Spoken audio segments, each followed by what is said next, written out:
The LinkedIn Podcast Network is sponsored by TIAA. TIAA makes you a retirement promise, a promise of a guaranteed retirement paycheck for life. Learn more at TIAA.org/promises pay off. LinkedIn presents. It may not be easy, but more is now required of our leaders. They must be highly effective managers with exceptional core business skills, but they also must be leaders who bring their heart front and center into their leadership. They must be generous. Hi, this is the Next Big Idea Daily. I'm your host, Michael Kovnat, and it's Monday. Do you want to be a better leader? Well, maybe you should concentrate on being a better person. While the popular image of a leader is of a single-minded individual of vision and action, real leadership also includes healthy doses of collaboration, vulnerability, and generosity.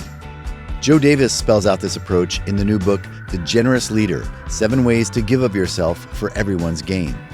Joe is a managing director and senior partner at the Boston Consulting Group, and he joins us now to share some of his big ideas.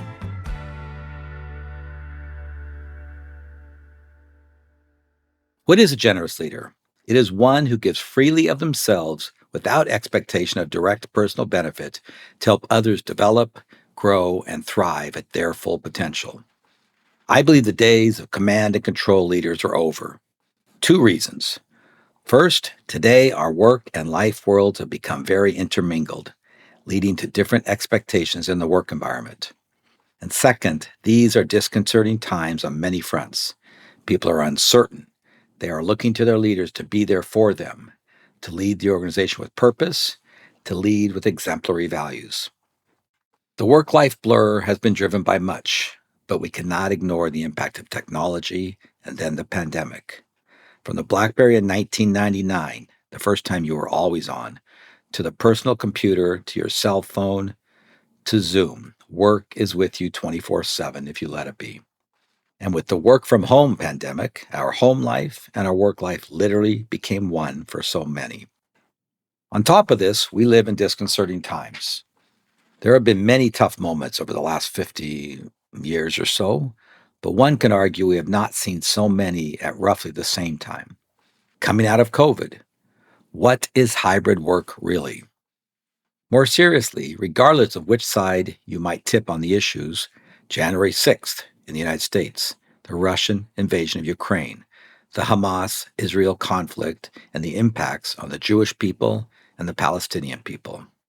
Climate change, the drive for social equality in our diverse country, intense U.S. election rhetoric, and what do those who are speaking really mean? What is their intention? These events are all intensified by social media. This news is in your face nearly every moment, coming to you immediately if you happen to glance down at your phone. So with the changing workforce, the changing work-life connections, and the stress and anxiety of these times, all amplified by technology, the time for the heart to play a bigger role in any leader's leadership is now. Yes, tough times require a tough leader, but the definition of a tough leader is changing.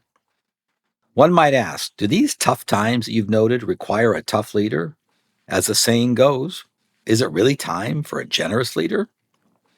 I can agree, but only when we change the definition of tough. My belief, what I think employees, especially the most talented, are demanding, is that leaders consider and are there for all stakeholders. Of course, the shareholders and the investors. More importantly, their customers or clients. Extremely importantly, their people, their employees, and the community at large. So sure, yes, be tough. But to be tough means to make decisions, do not be indecisive, to stand up for all stakeholders, to be empathetic. Kristen Peck, CEO of Zoetis, the pet pharmaceutical company, told Alan Murray, CEO of Fortune, millennials, who represent 50% of today's workforce, want to work for organizations where leadership shares their values. But she also notes they want leaders who are more empathetic, who really engage with them and communicate with them in a different way. And finally, be tough enough to be vulnerable and authentic. It builds trust, it frees others. Fran Katsoudas, Executive Vice President and Chief People, Policy, and Purpose Officer at Cisco, the technology company in Silicon Valley, told me a story. In her early days, a leader pulled her aside. He said, "You do not have enough killer instinct. Do not care as much. You will do well if you put some of that away." As she said, "I did not follow that advice. It is not authentic to me." It did not work out so well, by the way, for that leader, and she believes it will not work well for today's leaders. She will make tough decisions. She will engage in the intense issues. She will push to move fast, but as she said, "I will always strive to do so with respect and caring." It may not be easy. It may be a big ask, but more is now required of our leaders. They must be highly effective managers with exceptional core business skills, but they also must be leaders who bring their heart front and center into their leadership. They must be generous. They must live the 7 key traits of a generous leader. Connect personally and deeply. Be a generous listener. Listen to learn. Welcome everyone. Generous inclusion. Become a generous ally. Do not be a button wearer or a performative ally. Rather, be an action ally. Generous development. Learn others' strengths and their opportunities for development, and do not give mush feedback. Make generous moments. Look for opportunities to do small acts that will have big impact. And while overused, be authentic and be vulnerable. Give up the mask. Generous listening is critical. By this, I mean really hearing another, working to understand where they are coming from, why they think what they think based on their lived experience, and striving to learn in that what you do not know. The best know they do not know it all, and lurking out there is more and better information. Each CEO I interviewed in my book stressed that they like to ask questions. As Tom Monahan, currently CEO of Heidrick & Struggles, an executive search firm, put it, the answer is rarely obvious when making big decisions. You do not know the entire picture. Thus, I always like to ask a lot of questions. Google did a study called Project Oxygen. They interviewed 80,000 managers. And what was common amongst the best? They were a good coach. And how did they become a good coach? They engaged and empowered employees. And the way to do this? By asking and listening. When you do this, it of course shows respect. It tells the person you see them as a person, as a human, not a cog in the organization's wheel. It also helps you to more effectively solve challenges to move your organization forward most productively. Scott Kirby, the CEO of United Airlines, told me a great story of asking questions and then making atypical decisions. Scott interviews every person who's heading into the vice president role. One day he was interviewing 3 new VP in operations. Those are the folks overseeing the mechanics, technicians as they're called at United. He asked all 3, what is the number one thing that technicians need at the airport? The response was the same from each. They need more spare parts on hand. And if you think about it, those neon-clad technicians come on your plane when it has a problem. We're all staring at them, wondering how fast they can fix it. Imagine how they feel if no parts. Scott told me he took that information and chose to buck the conventional spreadsheet math and put more parts in the field. He was quite sure the morale boost to this critical team at United would outweigh the price of a bit more working capital tied up at an airport. A great story of listening to learn and taking action. Let me share a few simple techniques to get going. First, over-prepare for meetings. Who is coming? What history or background are they bringing to the meeting? How should I engage to learn their best insights? Another, ask questions. Engage the skeptics. Uncover the no's. Rarely is a noologist a blocker. Typically, they know something you do not know about why an idea will not work. You want and need that information. And it's even more rewarding when they have ideas to solve the roadblock. So be a generous listener. Ask questions. It shows respect, and there is so much more you can learn. Connecting personally and deeply is expected, almost demanded. As Kristen Peckett said, employees expect you to connect and communicate in new ways. Study after study have reinforced the benefits of connected leader. People prefer to work for a connected leader 5 times to 1. People who felt greater connection to the leader during the pandemic had greater life satisfaction, stronger resilience, and better mental health. People who felt connected to the leader during the pandemic delivered 5% higher productivity versus a real slip in those who did not feel connected. Joaquin Duato, chairman and CEO of Johnson & Johnson, J&J, told me several techniques he uses. One was called group testing. If he's going to speak to a large group of J&Jers, he will gather together a small group of employees to test his talk. He will do the talk and ask the listeners what they heard.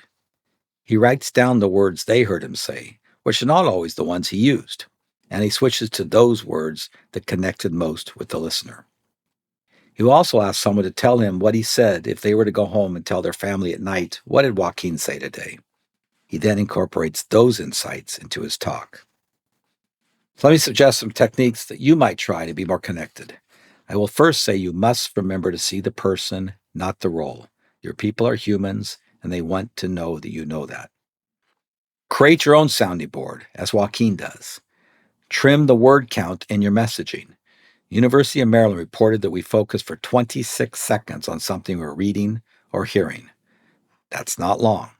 Adam Grant noted we consumed 2.3 million words and numbers over a 3-month period. That is a lot.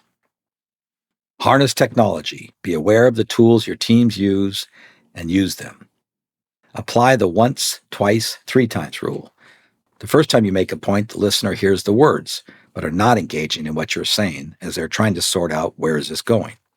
The second time their mind has wandered, they do not even hear you. The third time they engage. So remember, people want to hear you. They want you to connect. They want to know that you know they are human, and they want to see that you are human also.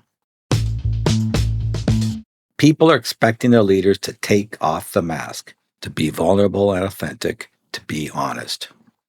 When you demonstrate vulnerability, when you are honest, you free others.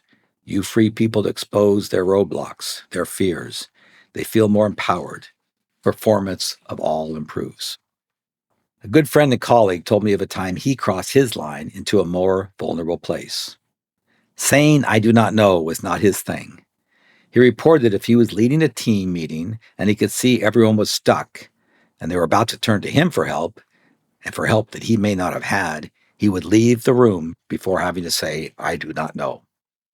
The time came when he thought, what the heck, enough is enough, just let it go. When they turned to him for help, he said, "I do not know either." Wow, he reported, it was like a gust of fresh air burst through the room. The energy suddenly went up. The team said, "Okay, none of us know, so let's get creative and sort it out." It's hard to show vulnerability, but let me suggest a few techniques.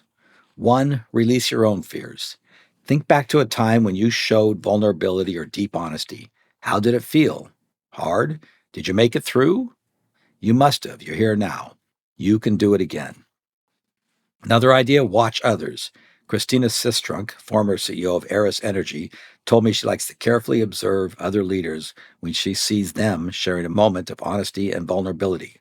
How did they handle it? What did they say? How did others react? How might it fit for her? And then experiment. Take a small chance. Share a bit about yourself to your teammates. Share more than you might have done in the past. And try "I do not know." It is quite simple, but it's freeing. And if you actually don't know, it is in fact a better answer. But do let me say, do not step way over your line all at once. It is okay to tiptoe in. Bringing more of the authentic you into your work life is now an essential element of exceptional leadership. You have little choice. Others expect it. You free others to bring their full self with all their great capabilities, and you drive to better outcomes. So in closing, people in the workforce today are expecting a generous leader. More importantly, when you live the traits of a generous leader with true care and integrity, you will send a ripple of positive change across our society. Thank you, Joe. All right, everyone, that's it for today. Come on back tomorrow when we'll hear from an Olympic speed skater who attributes his success in athletics and business to the philosophy of Stoicism. And he's going to share some of those ideas with us. I'm Michael Kovnat. We'll see you tomorrow.